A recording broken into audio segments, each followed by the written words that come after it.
ఇవాళటి కథ మద్యానికి మాటొస్తే. చావు బతుకుల మధ్య ఉన్న ఒక వ్యక్తి భార్య మద్యంతో ఇలా అంటుంది. నీ వల్లే నా భర్త ఈ స్థితికి వచ్చాడు, నువ్వు వ్యసనంగా మార్చుకున్నావు కాబట్టి ఈ రోజు చావు బతుకుల మధ్య ఉన్నాడు అని మద్యాన్ని నిందించింది. అప్పుడు మద్యం అంటాడు, పిచ్చిదానా, మొదటిసారి నీ భర్త 16 ఏళ్లప్పుడు అమ్మాయి ప్రేమించి మోసం చేసిందని చద్దామనుకున్నాడు. కాని నన్ను పుచ్చుకున్నాక దానమ్మ ఇది కాకపోతే ఇంకొకతని బతికించి పంపాను. చదువుకున్నా లాభం లేదని సాయంత్రాలు ఏడుస్తుంటే ఉద్యోగం కాకపోతే వ్యాపారం చేసుకుంటానని ధైర్యం చెప్పి పంపాను. అమ్మ చనిపోయినప్పుడు, నాన్న కాలం చేసినప్పుడు నిద్రలేక ఏడుస్తున్న కళ్ళకి మత్తు పొరులు కప్పి నిద్రపుచ్చింది నేనే. మోసాలను మన్నించేలా, కష్టాలను భరించేలా, వెన్నుపోట్లను తట్టుకునేలా ధైర్యం ఇచ్చింది నేనే.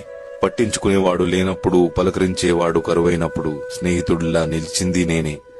సంసారం ఈదలేక, పెట్టే బాధలు చెప్పుకోలేక చేతగాని దద్దమ్మ అని అంటుంటే ఎక్కడ ఉరితాడికు దగ్గరవుతాడో అని బాధను మరిపించింది నేనే, ఇంటికి పంపించింది నేనే.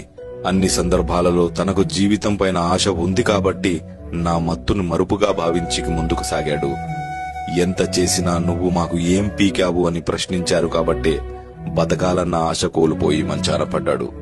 మందు వికటించి కాదమ్మా, మనోధైర్యం లోపించి చనిపోతున్నాడు నీ భర్త. గాజు సీసాల మధ్యలో పడుకున్న గాయం తెలియని వాడికి తూటాలాంటి మాటలతో మనసుని ముక్కలు చేశారు.